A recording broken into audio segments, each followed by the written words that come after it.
Good afternoon, everyone. This is Adam Green from ATA Engineering. Welcome to this webinar about STAR-CCM Plus and GPUs. And I'd like to welcome our other presenters here. I'll be focusing on the company and STAR-CCM Plus. But we also have Himanshu from NVIDIA and Justin from Exact. And thank you guys for joining us. And also Tim Palmer, also from ATA, is going to be presenting some results that we've done internally with Exact's help and NVIDIA's help to really assess how STAR-CCM Plus can be used on GPUs, in real world problems. So Tim's going to dive into that in a lot more detail as the last presenter. So I'm going to go quite quickly through some of these, and let's talk a little bit about ATA Engineering. So what is it that we do? And ATA Engineering is really a high value engineering services company, and we really help customers tackle the toughest problems. And we work in various industries, mostly aerospace and spacecraft, some defense, and industry and mining, and strangely some themed entertainment. They have a lot of structural problems, a lot of analysis, and we do a fair amount of work in that space. So our team does a lot of diverse work on some very hard problems. And we're also a very highly skilled bunch, and we're actually an employee-owned company. So all of the people on the line from ATA and all of the team are part owners in ATA, which makes us a very close community. And we're also very expert at what we do. When you look at we have over 184 people, and when you look at the demographics of our skill set, 44 PhDs, over 100 masters, we are very skillful at engineering at all levels, and so we can tackle, again, the really hard problems. And in locations throughout the US, most of our offices are focused in centers of aerospace activity. And obviously San Diego, Huntsville, Denver are all key ones, and DC. Most recently, we've opened Boston and Madison offices in the last 3 months. So we're excited to be expanding across the country a little bit.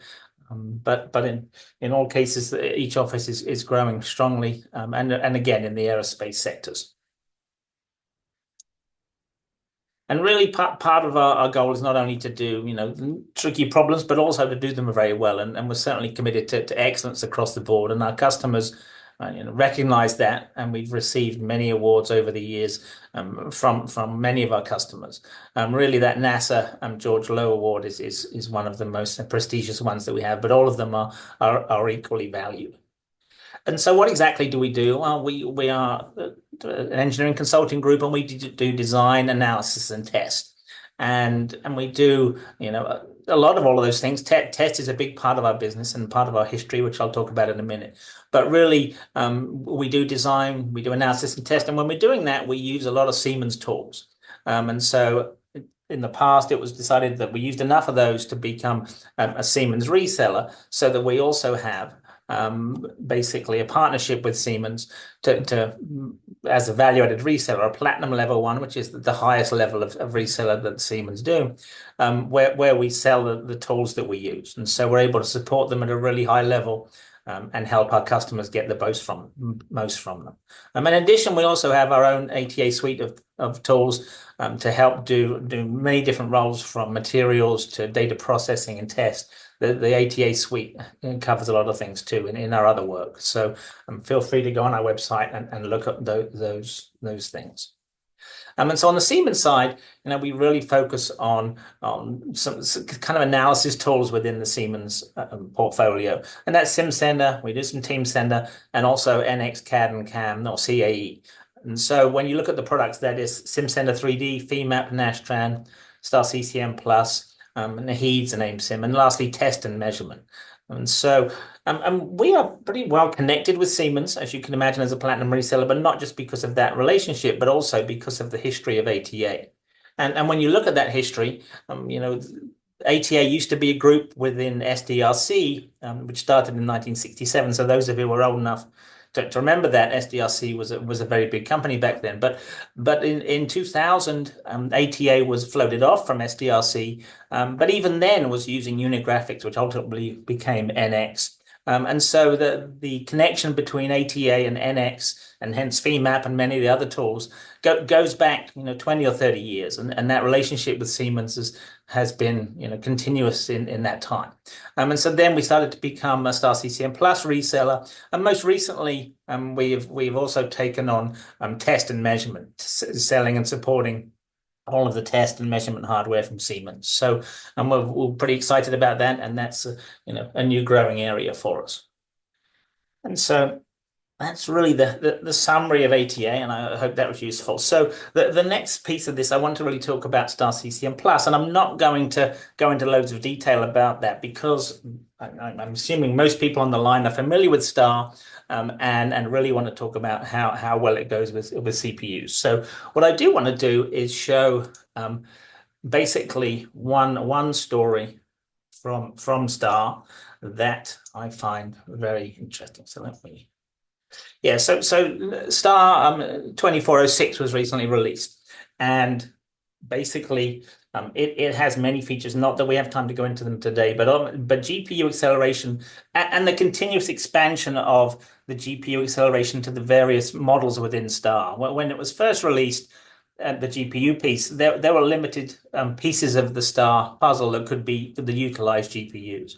But over the years, that has slowly grown to a point where it's now very usable for many problems.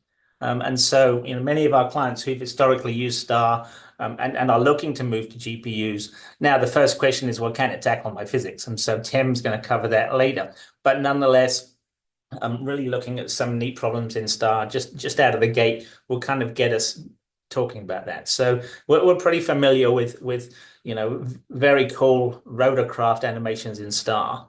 But here's another story that I thought was very indicative of how far STAR has come, and also how good 2406 is. So this might seem strange, but that is actually a fish, and there is a STAR client called Acre Solutions who basically develop offshore fish farms.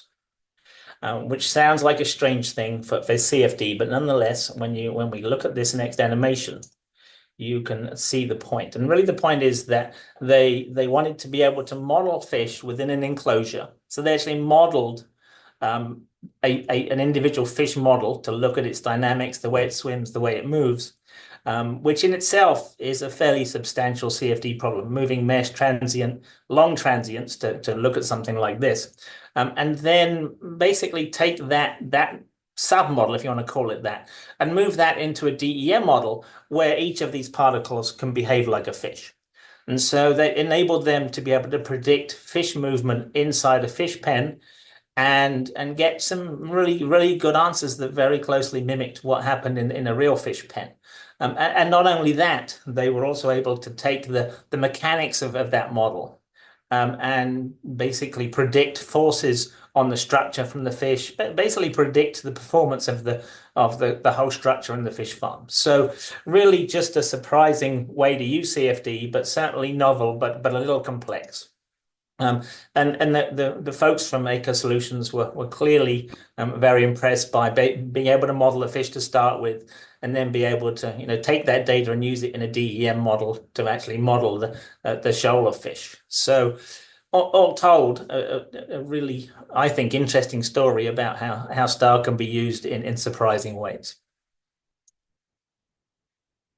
And really, it comes back to this Siemens slide, which is kind of, they have four pillars, and I think I agree with it pretty well, of STAR-CCM Plus and generally engineering productivity. And that's really modeled the complexity. How does STAR do that? And I think we've just shown how it can do that.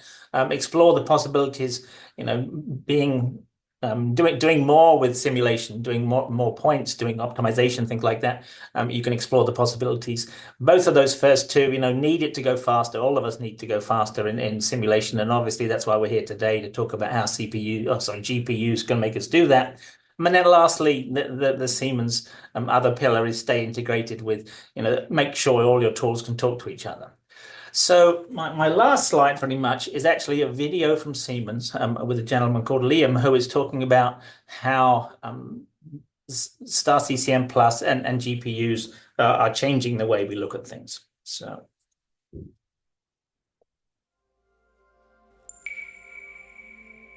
So are GPUs the silver bullet of CFD simulations and are CPUs finished with?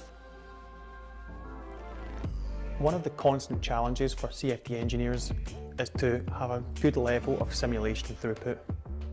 In order to be competitive, achieving simulation results as fast as possible is a constant need.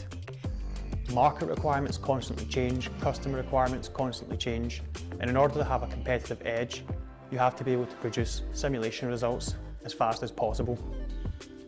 On top of this, today's products are ever more complex. What this means is that you require high fidelity or multidisciplinary simulations in order to really understand your product and then drive its improvements forward.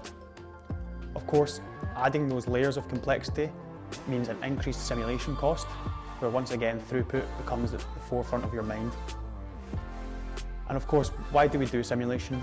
Well, virtual product development gives you that flexibility to run hundreds or even thousands of different design iterations to really explore the design space and find the optimal product. If we want to facilitate running those hundreds or thousands of CFD simulations, then we have to be able to get the results as fast and efficiently as possible. As a CFD software provider, we want to give you, as engineers, solutions that speed up every simulation so that you can get the same results faster, explore more designs in a given time frame, or get higher fidelity for the same cost.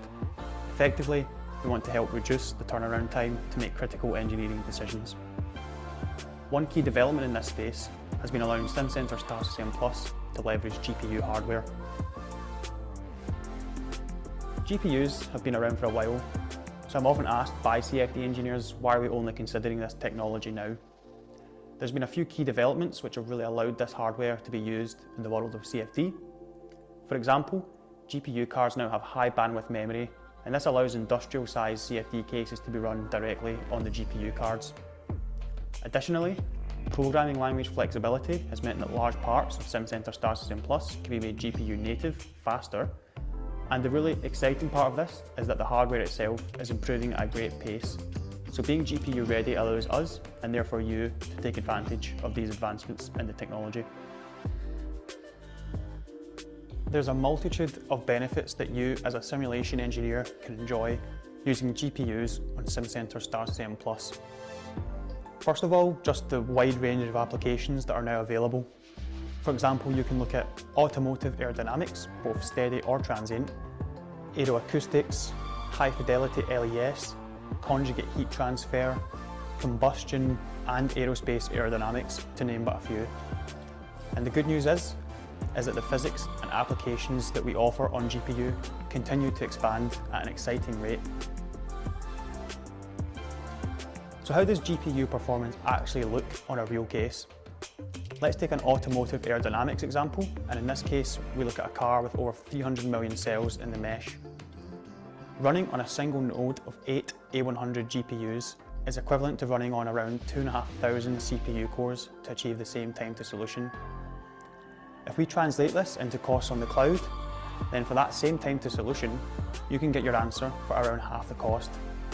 Or to think of this in another way, you can double your simulation throughput for the same cost. Another excellent benefit of GPUs is that their energy consumption is typically much lower than their equivalent CPU-based configuration.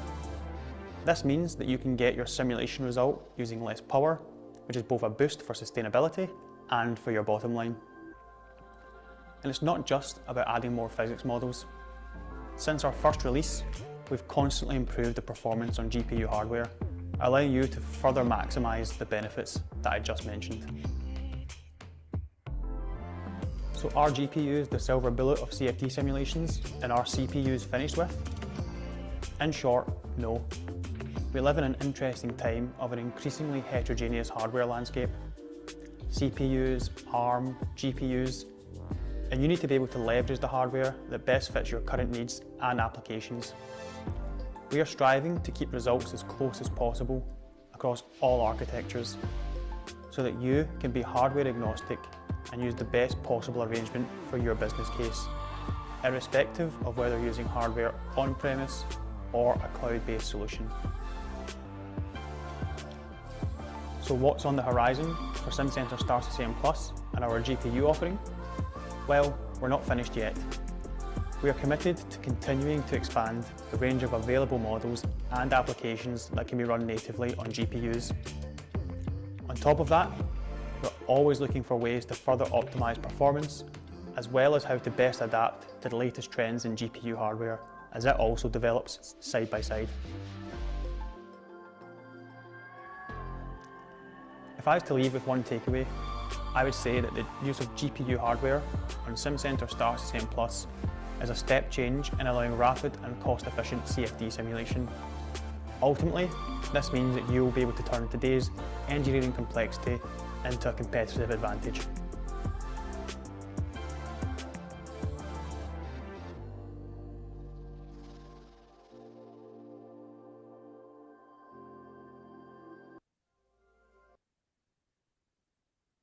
All right, I think it was very nicely done by Siemens to really summarize the subject matter, which is why I played that. So on that note, I am going to ask the NVIDIA folks to come and unmute themselves, and we will kick off their side of things. And they're really going to talk about some hardware and questions and discussion. And then Exact are a company who provide software and services and hardware for running GPUs either in the cloud or even hardware to purchase from them. So really with NVIDIA and Exact, we have everyone on this call who can really show us real world discussion about how to use GPUs for real.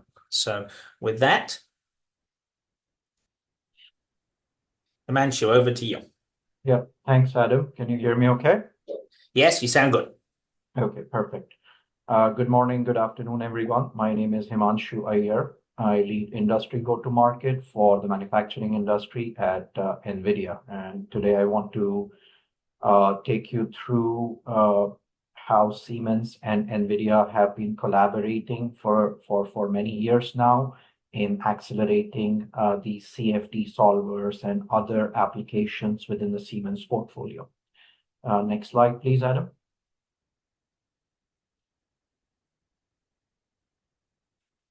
So accelerated computing, the way we see it today, is at a tipping point. And when I mean accelerated computing, I'm comparing it with general purpose computing. General purpose computing is primarily CPU based, whereas accelerated computing is GPU based. And if we look at general purpose computing today, all of these large simulations, whether they are external aerodynamics or crash simulations or such, they consume over 200 billion CPU hours per year. So it has a massive footprint, and in terms of cost, in terms of energy. And if we can accelerate all of these simulations, it will be a massive cost saving as well as time saving, as we'll see in the next few slides. So like I mentioned, NVIDIA and Siemens have been working together for a long time now in accelerating these solvers, whether it is STAR-CCM Plus, as we will cover in today's webinar. But there are also other applications within the Siemens portfolio. For example, Simcenter 3D thermal simulations. Within NX, there are a few areas such as performance predictor and such that they have introduced over the last few years that are all using NVIDIA technology underneath. These could be libraries, toolkits, and such. Next slide, please. As I mentioned previously, right, the performance, the CPU performance has really leveled off, and it is not increasing at the pace that it was previously. Whereas when you look at GPUs, generation to generation, which we'll see a little bit later in the slides, the performance is doubling or even increasing at a higher rate than that. And this is where we see GPU acceleration as the game changer for running these simulations. when it comes to engineering simulations, right? Design engineers are always looking for faster, more accurate simulations to, model complex multiphysics type of simulations, right? And simulation is a vital tool for engineers to design, test, and optimize these complex systems and products. That improves the quality of the products, that allows the engineers to optimize these products from a performance point of view. But there are associated costs with these larger simulations, right? A lot of computational demands. The data sets are getting bigger and bigger, and engineers want to study and model the multiphysics phenomenon. Right? And this is where we see GPUs really providing all of these benefits and acceleration to engineers. GPUs essentially have a very high number of cores and can run thousands or even millions of calculations in parallel. And with every generation, the memory bandwidth is also increasing, making these more and more versatile for running these CFD simulations. Next slide, please. Adam. Thank you. So when it comes to the typical CAE workflow, right? You go from CAD, you get a CAD model from a designer or an engineer. You need to do, sometimes cleaning up of the geometry, pre-processing to make sure it can mesh accurately and efficiently. Once the pre-processing is done, we send it to the solver. It's depending on the size of the problem, you solve it on a workstation, a powerful high-end workstation, or if it's a very large problem, then it is an HPC type of a setup where you're running it. Once you get the results, you start the post-processing. All of you are familiar with this whole process. But all of these different steps going from CAD all the way to post-processing, all of these can be made more efficient or faster and reduce the bottlenecks while using GPUs. So like I mentioned previously, even when you're doing CAD pre-processing and such in applications like NX, there you can benefit from GPUs because NX is a GPU accelerated application. When it comes to solving STAR-CCM Plus, that is a GPU accelerated application. And then again, you can take it back to NX for post-processing. The NVIDIA portfolio of GPUs across workstation to HPC to data center and cloud, they can support all of these different steps within the process based on your particular workflow. Next slide, please, Adam. So Trek Bicycles is a great example of how they are using GPUs across this whole workflow, going from CAD pre-processing, simulation to post-processing. The example that Adam showed, that was a pretty cool example, the fish farm company that they're simulating. But what Trek Bicycle has been doing is they have been able to reduce their development cycle by 12 to 14 weeks. And this is about a year old now. Last year, Trek Bicycle had a team in Tour de France where the bicycles that were racing were built, developed, designed using NVIDIA hardware. And like most companies, Trek uses a multitude of tools, but for CFD, STAR-CCM Plus is their main application. And this is where they were able to see 4 to 5x speed ups with the GPU accelerated solvers in STAR-CCM Plus. Next slide, please. So I'm going to refer to a session that was presented at the NVIDIA user conference earlier this year called GTC. This was presented by Siemens, Liam, who we saw earlier in the video today, an engineer from Mercedes-Benz, and Ian Pegler, who's the NVIDIA CAE person. I think you will get these slides later on, so you have the link there. But if you want to make a note of that session, you can go to the NVIDIA GTC on-demand site and search for it. I think it's a very informative session. It really, talks about the evolution of STAR-CCM plus GPU solver. But also you get to hear from Mercedes-Benz directly and on how they have benefited from running these GPU solvers on NVIDIA GPUs. Next slide, please. So the next few slides are essentially from that particular presentation, but I'll cover them in a few slides. So like I mentioned, we have been working with the Siemens team for a long time now, and it really started, I would say, more than 10 years ago, when the Siemens solver team or the STAR-CCM team started working on that solver. Previously, the solver used to be a hybrid CPU GPU solver, and then today, last few years, it has been an entirely GPU native solver. So we started supporting it with our V100 data center GPU. And you can see the evolution here, right? In terms of number of SMs. SMs are essentially the solver cores on these GPUs. So with every generation going from V100 to A100 to H100, and today we have the H200, the number of SMs has increased. And also the bandwidth that I mentioned earlier, that is very critical for these solvers, right? The memory bandwidth has also increased, and that is why you see a 2x to 3x performance with every generation of GPUs.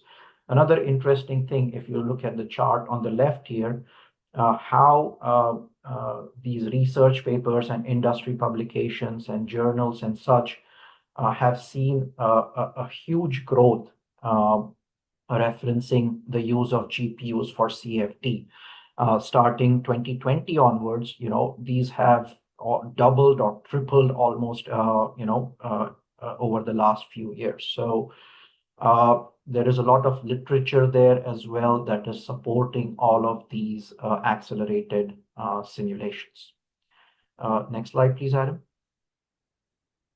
And Adam mentioned this a little bit in his earlier presentations, but starting with 2022 release, that is where Siemens released the GPU solvers, the native GPU solvers.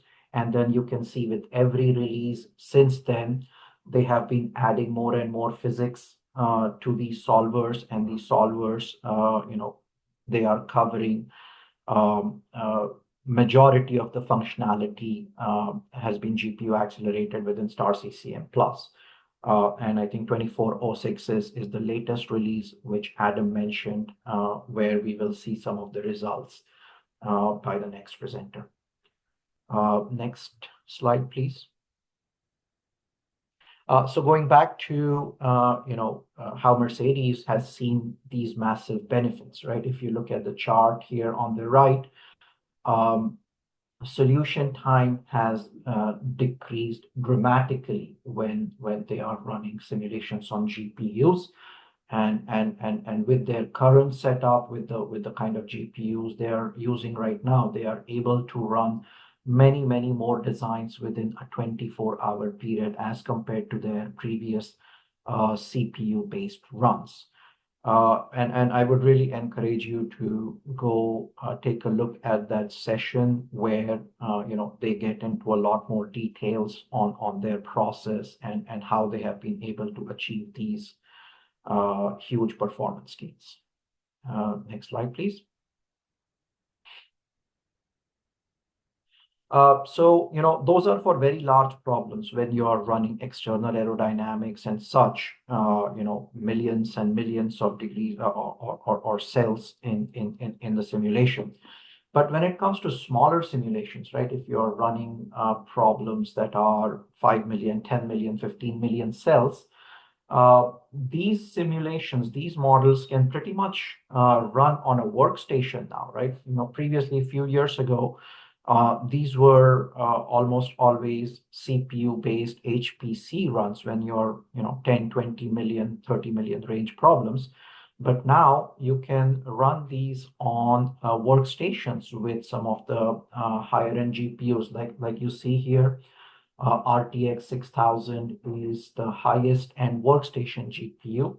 And this GPU, it has 48 gigabytes of RAM, and it can easily fit a problem of 10, 15, 20 million um, cell model, which was previously, almost impossible to do, to run these type of problems on workstations. So again, like I mentioned earlier, based on your particular use case, your particular workflow, you have many options from workstation GPUs all the way to data center GPUs for running these simulations today. Next slide, please, Adam. So just to summarize, and this was mentioned by Liam in the video as well, right? The throughput has gone up significantly because of running these simulations on NVIDIA GPUs. Orders of magnitude faster turnaround time. And for the same performance level as CPU, the hardware cost has significantly reduced. Again, this was in one of the charts in the video from Liam and Siemens. And overall, you're able to run more design cycles and optimize the models, as we see from that Mercedes example, essentially, shortening your product development cycle and getting to market faster. This is where I will hand over to the next person, but please feel free to reach out if you have any questions. Thank you.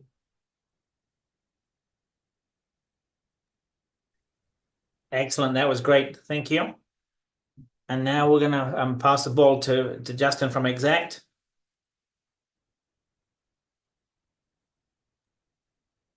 Hello, my name is Justin. Can you guys hear me fine? We can, yeah. Awesome. So my name is Justin. I am from Exact Corporation as the product marketing specialist. So a little bit about Exact briefly. We're a high performance computing solutions integrator, and we build custom configurable workstations, servers, and clusters featuring NVIDIA GPUs. We have a strong focus in GPU accelerated computing, whether that's like AI or engineering for STAR-CCM. You can go to the next slide.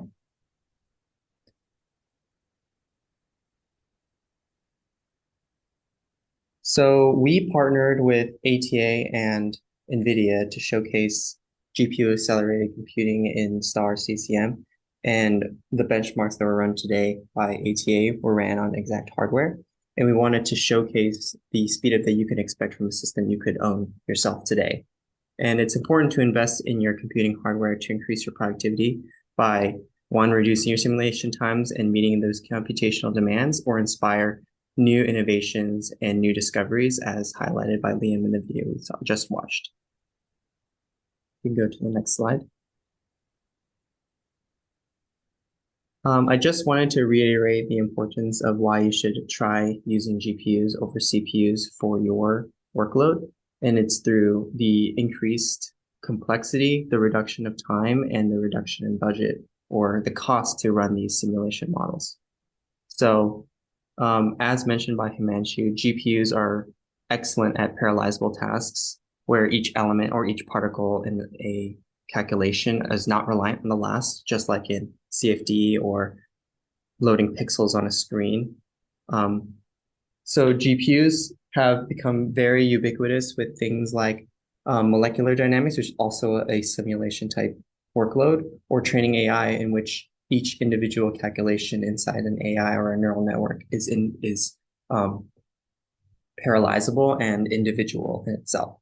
And in STAR, each particle that you would calculate is also parallelizable. So that's why you would get those increased speedups. So because CPUs handle tasks sequentially, they lead to the long simulation times. and GPUs can accelerate that time so that you can make more iterations to your model or complete the work faster. The long simulation times from CPUs can result in like really, really complex models, and that would subconsciously, we might try to limit the number of elements we want to fit into a project so that we can complete the project in a given timeline, because we don't want to be running models for multiple days or multiple weeks. With GPUs, you can retain that complexity and complete the calculation in the same time, or you can continue to reiterate your work and get an accurate result. Lastly is budget. As you can see from previous slides, from what Himanshu said and what Liam said, where GPUs can leverage performance upwards of hundreds or thousands of CPU cores. So maintaining a single GPU system not only saves time, but also saves cost in the data center, where you would much rather power one node versus hundreds of nodes. Go to the next slide.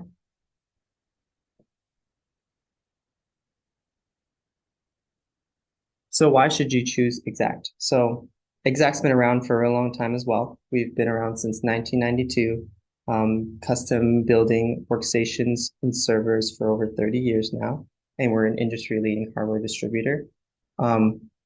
We have a market focus in AI and MD, and we're also specializing in engineering and fluid simulation for STAR and all the other fluid simulation and CFD applications.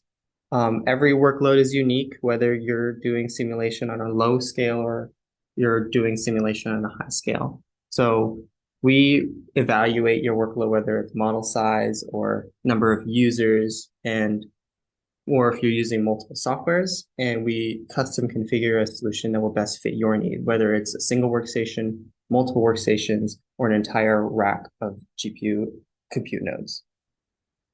Our goal is to democratize high-performance computing with professional GPUs, data center CPUs, and enterprise-grade hardware packaged in a ready-to-go system or ready-to-go data center infrastructure.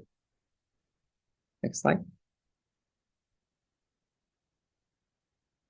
So I just wanted to highlight a couple systems that you could own today, which would be somewhere like a single CPU, 4 GPU workstation. So you could load some of the RTX GPUs that Himanshu highlighted, like the RTX 6000 ADA, which has 48 gigabytes of RAM. You could have up to 4 of those. So that's 192 gigabytes of RAM for your CFD models. Or you can utilize a dual CPU, 4 GPU rack mountable workstation. So this can be on the side of your desk or inside of a rack. And this can be more for multidisciplinary workloads where you still need the CPU power for specific applications, but can still leverage GPU accelerated computing when applicable. Go to the next slide.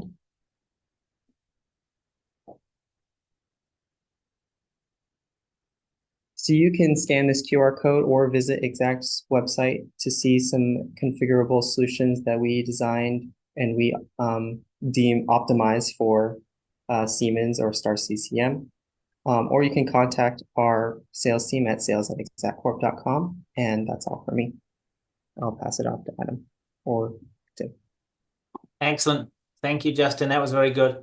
And for everyone on the line, obviously, we partner with Exact because they have really good equipment and have lots of knowledge in the GPU space. So if you have questions and you need help on the hardware side, please feel free to reach out to Exact. So on that note, Tim, can you take the share and start talking about the work that we have done on STAR with GPUs?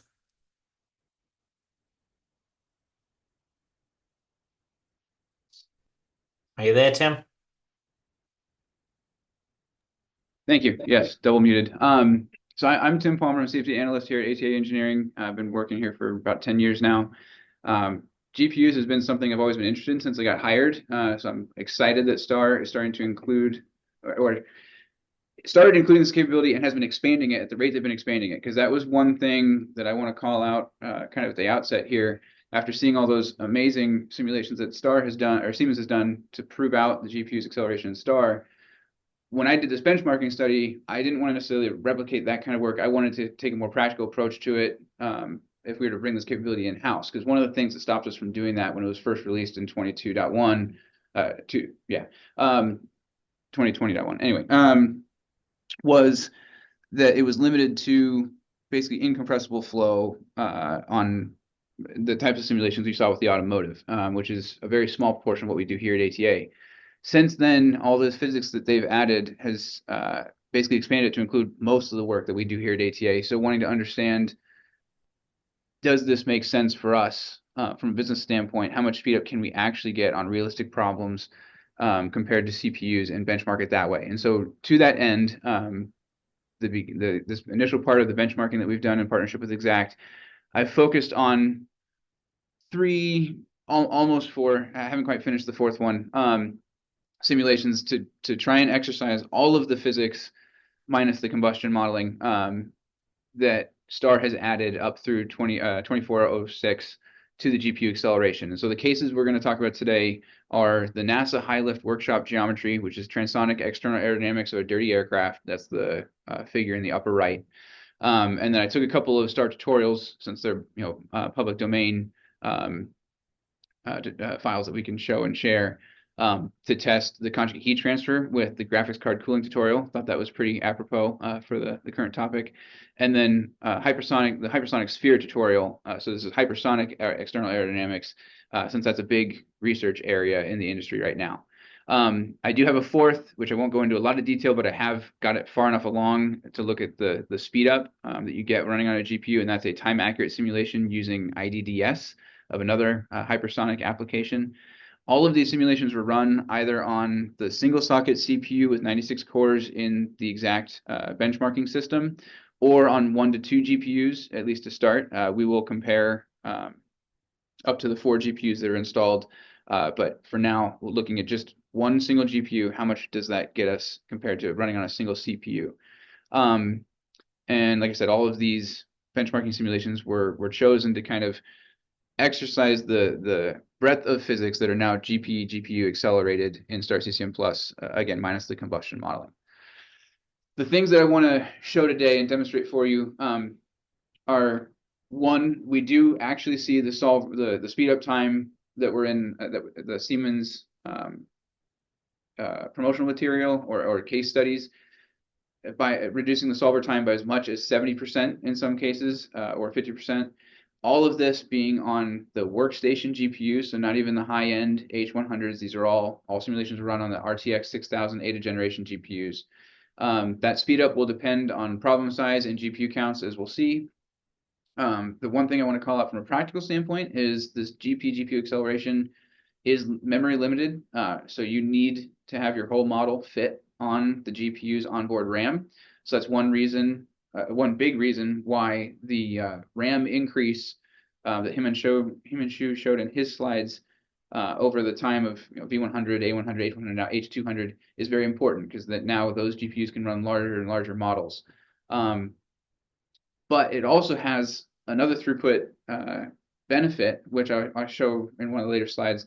You can actually run these simulations in parallel. If you have your entire GPU accelerated model basically living on your GPU with a single CPU to kind of manage things, that leaves the other 95 cores of your CPU available to run another simulation, and pretty much all of the system memory as well. So you can run those simulations in parallel.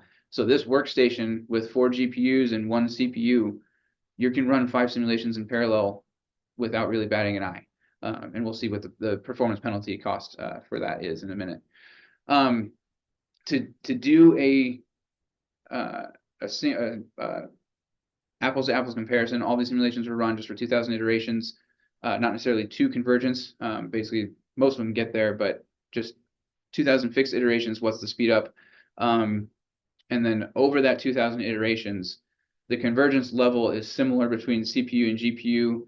There are subtle differences in some solutions, which is something the user guide mentions as a possibility, and that's due to how the partitioning happens. These are parallel computations after all, so there's no guarantee that down to the digit level of simulations will be exactly the same, but the difference is extremely small, extremely subtle, so long as the simulation is at similar level of convergence, as we'll see. So the general procedure and how this is done, just so we get aware of kind of how the benchmarking was performed. All simulations were initialized here at ATA using STAR's expert initialization or continuity initialization features. That initialized sim was then copied over to the exact machine and run either on the 96-core CPU or on GPUs. Really, it's one GPU for most. The NASA High-Lift Workshop case is 21.2 million cells, I believe, but it's over that 19 million cell estimate that was presented earlier as the maximum for the RTX 6000. And sure enough, it wouldn't run on a single one, it had to run on two. They were all run for a fixed 2,000 iterations, and then the elapsed solver times were compared, and the speed up that I'm going to show here is quantified as the ratio of the GPU elapsed time over the CPU elapsed time. The specs for the exact benchmark system are shown here. Like I said, single socket 96 core AMD EPYC CPU, 2.4 gigahertz base clock, and then 4 RTX 6000 8th generation GPUs with 142 SM cores. Again, one at a time for the benchmarking simulations. And then, as I mentioned at the outset, these simulations were chosen to span the breadth of the physics models currently GPU compatible. So I have a table here comparing all the different cases. The NASA High-Lift Workshop is the largest, 21.9 million cells, excuse me. So again, that needs to run on 2 of these workstation GPUs just because of the memory limitation. The other ones are more moderate. They're more refined than they need to be, right? The tutorial GPU simulations, the GPU cooling and the hypersonic sphere, those actually were refined by 4 or 5 times what their tutorial simulation requires, simply so that we don't get into parallelization penalties using the full CPU. And therefore, we can also keep the CPU count across cases consistent. But again, looking at all the different models here, this is the breadth of the currently GPU accelerated models minus the combustion. The other thing I want to call out is there were a couple things that did have to be modified in the tutorial simulations specifically to make them fully GPU compatible. Because with how STAR works, if something is not GPU compatible, then the whole simulation gets kicked back over to the CPU. So it's very important to make sure you structure your simulations so that they are either fully compatible or hybrid compatible. Hybrid compatible being things like meshers and solution interpolation, boundary interface calculation, that kind of thing. But the changes that had to be made, so on the GPU cooling, the tutorial simulation has an orthotropic material for the PCB to take into account the differences between the in-plane and through-plane conductivity. That had to be switched to isotropic since orthotropic is not permitted on the solid modeling side. And then adaptive mesh refinement is not yet available, GPU accelerated. The meshers are hybrid compatible, so you can do meshing. It'll just do it all on the CPU, and then it'll still run on the GPU. So that's important for things like if you do any kind of optimization studies, say with HEEDs, where you're going to change the geometry and have to remesh. You can do that. You can submit the sim with GPU acceleration. The mesher will be handled by the CPU, and then everything, the simulation will be run on the GPU. Adaptive mesh refinement, where you're doing it during the simulation, is not yet available. So I had to remove AMR for the hypersonic sphere, and I did the mesh adaptation during the initialization. So it's all run on an adaptive mesh to keep reasonable accuracy, and then just tested the speed up by running the simulation straight.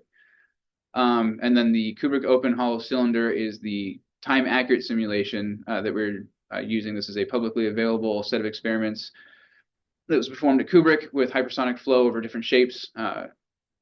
This case has a flare that causes a shock boundary interaction with corner separation.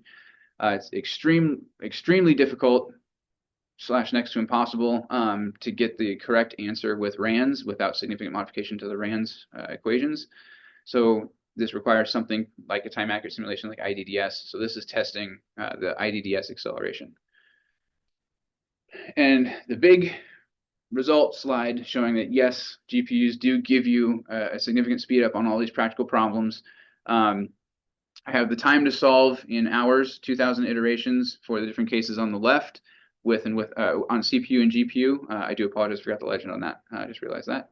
So blue is CPU, obviously bigger bar CPU. Red is GPU. And for most of these, this is also time to convergence, not the IDDS, but for the high lift and the two tutorials, it's basically time to convergence. And the relative speed up is the bar chart on the right.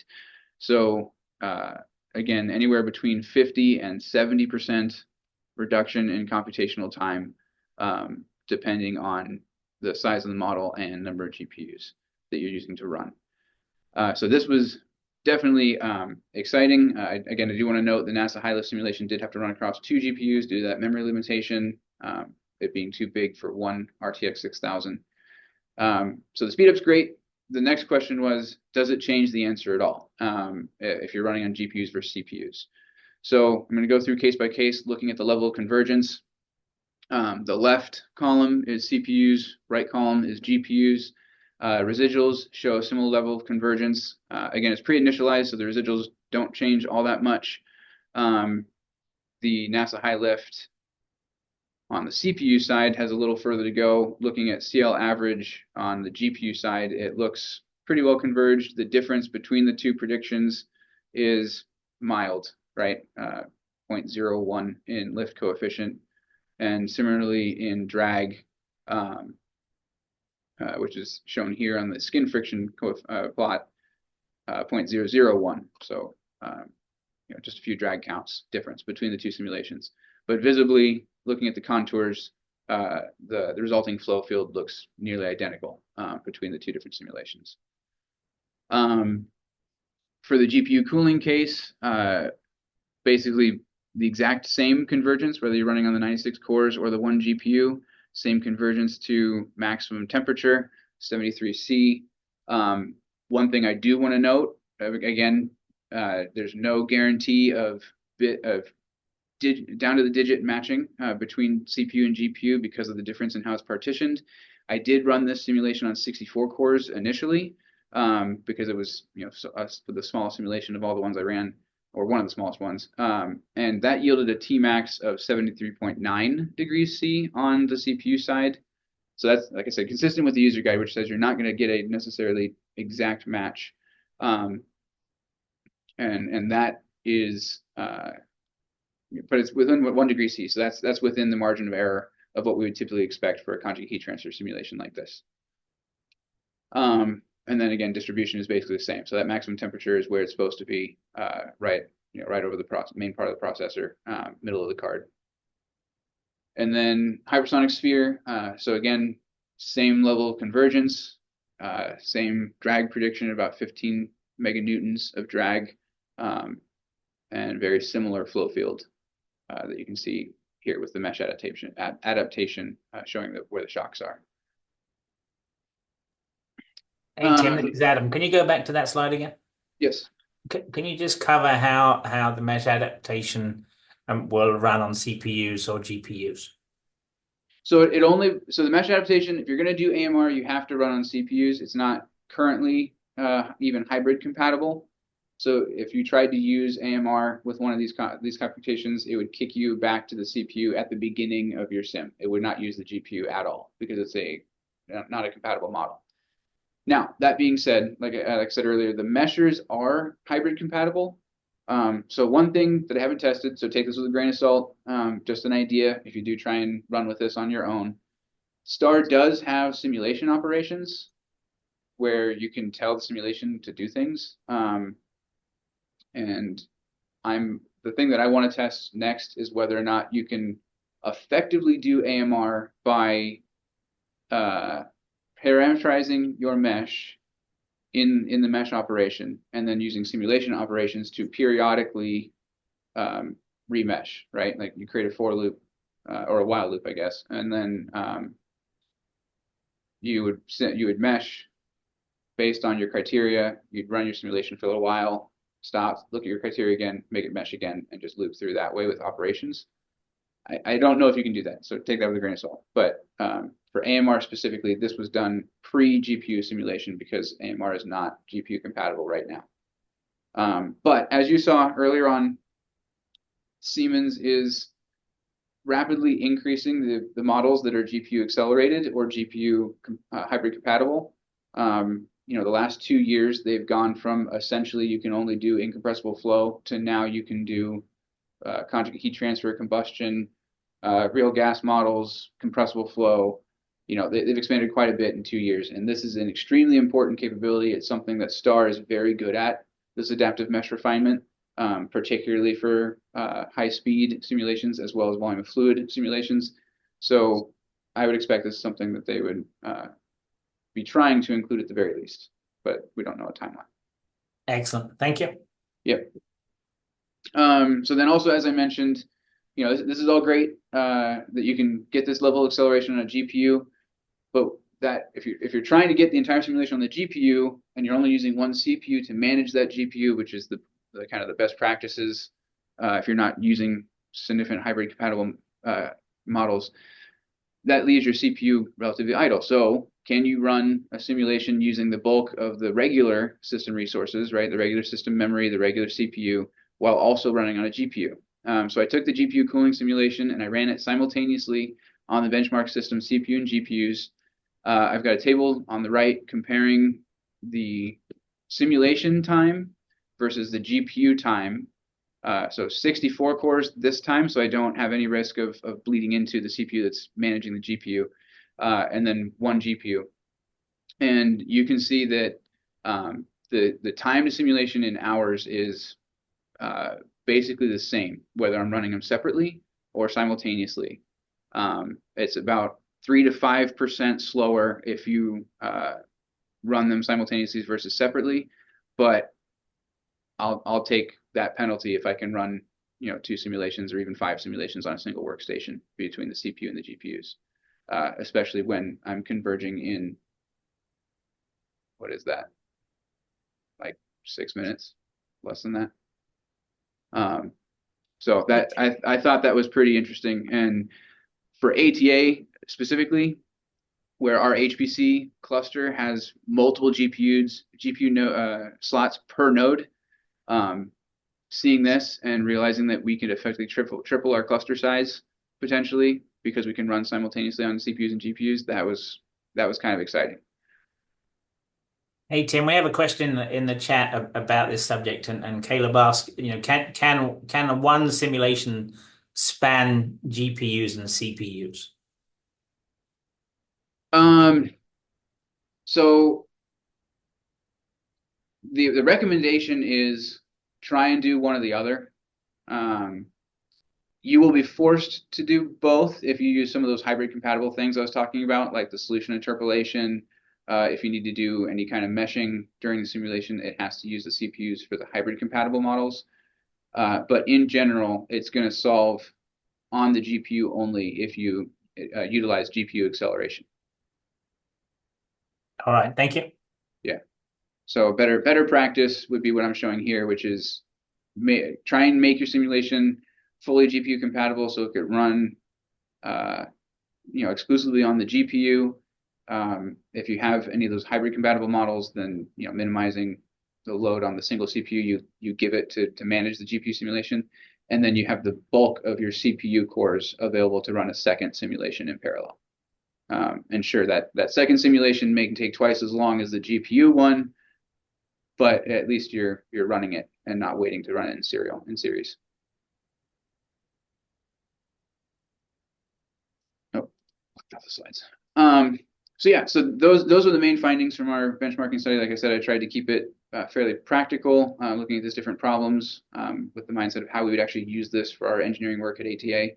And I think I've shown, for the different cases, the breadth of physics that we modeled, you can get a speed up of 2 to almost 1 or 2 to like 3.5. No, that's not the way I say it. Anyway, reduces the solver time by 50 to 70%, and that's with a workstation level GPU. Important lessons learned: you can run these in parallel, CPU and GPU, with a mild penalty to that solver time, 5% ish.